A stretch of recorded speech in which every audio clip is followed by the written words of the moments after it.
Кратко, что обновили в новом блендере. Поехали. Доработали In-Between, добавили изменения таймингов в объектном режиме, простраивает промежуточный кадр между двумя ключами анимации. Наконец-то добавили удобное изолирование кривой анимации. Ctrl-клик на нужном канале и мы видим только одну кривую. Добавили еще один способ изолирования кривой на горячую клавишу Slash. Удобство в том, что он изолирует кривую и приближается к ней. Повторное нажатие отдаляется и отображает все кривые.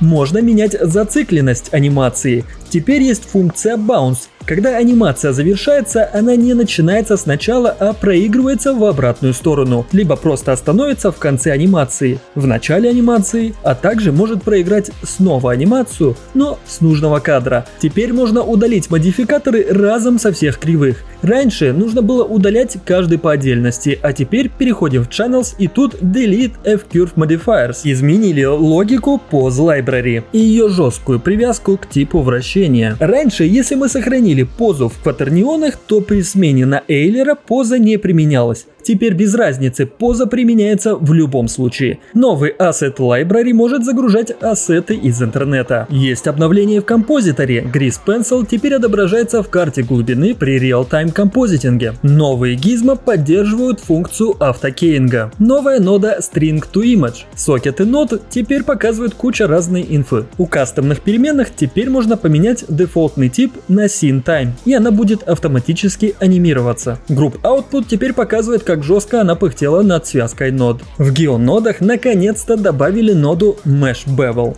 Новые ноды Set Geometry Bundle и Get Geometry Bundle записывает данные геометрии и может передавать их между разными модификаторами геонод. Ну, не только данные о геометрии, это своего рода трансфер-атрибут между модификаторами. Новые ноды для работы со списками. Нода Collection Children хранит в себе список из объектов коллекции. Можем легко применять процедурные эффекты для каждого нового элемента в списке. Нода Sample Sound Frequency. Музыку теперь можно открыть прямиком в геонодах. Модификатор геонод теперь можно назначить на пустышку. Нет! Атрибуты теперь поддерживают вход Selection, и их можно переименовывать. Новые ноды управления NURB с кривыми. Можно менять степень сглаживания и смещать баланс кривой. В геонодах много новых нод для работы с текстом. А это, пожалуй, главная фишка обновления. Физика тканей, реализованная через геоноды. Можно рвать, взрывать, использовать в качестве цепей. Если хотите детальный урок по этой теме, пишите тряпка в комментариях. Наберем достаточно, сделаю. Для Grease Pencil завезли новый алгоритм заполнения. Может сделать заливку, даже если нарисованный контур не замкнутый. Новые подходы в создании линий. Count – фиксированное количество точек. Density – равномерное заполнение линий. И радиус. Его фишка в том, что если линии к концу сужаются, то точки автоматически становятся меньше. Легенду оптимизировали и интегрировали в Blender. Какую?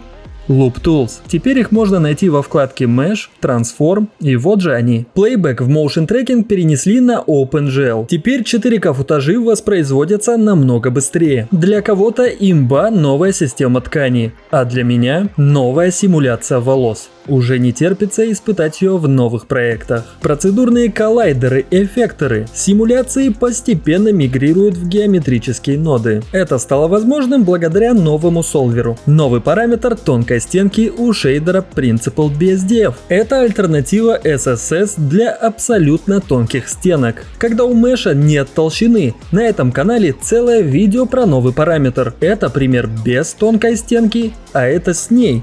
Разница огромная. Спасибо команде VideoSmile за поддержку канала. У них крутой курс по блендеру для начинающих. Обязательно загляните в описание, так вы тоже поможете каналу. В новой версии скульптинга добавили возможность создавать примитивы. Добавили новую кисть Scene Project. Аналог модификатора Shrink Wrap для скульптинга. Теперь при сохранении Blender спрашивает, сохранить ли измененные текстуры. Раньше это была боль, когда мы рисовали текстуры или маски, спустя время они могли просто очиститься. Outliner автоматически скроллится к выделенному объекту. Раньше для этого использовался аддон. Теперь есть встроенная функция Scroll to Active. В Outliner отображается каждый индивидуальный shape key. В прошлой версии показывалось только наличие. Нода String оптимизирована в мультистрочное отображение. Можно разом редактировать размер нескольких нод. А название входов и выходов можно менять прямо в самой ноде. Не надо больше лезть в N-панель. С текстом поработали и в видеоредакторе. Есть 3 готовых пресета и можно создавать свои. Также добавили мультистрочный ввод. В целом улучшили производительность видеоредактора, а модификаторам добавили выпадающее меню с возможностью копирования, как у Mesh-модификаторов. А главное, добавили модификатор Compositor. Теперь эффекты можно создавать с помощью окна композитинга. Кажется, что рассказал уже все новые фишки грядущего обновления, но нет.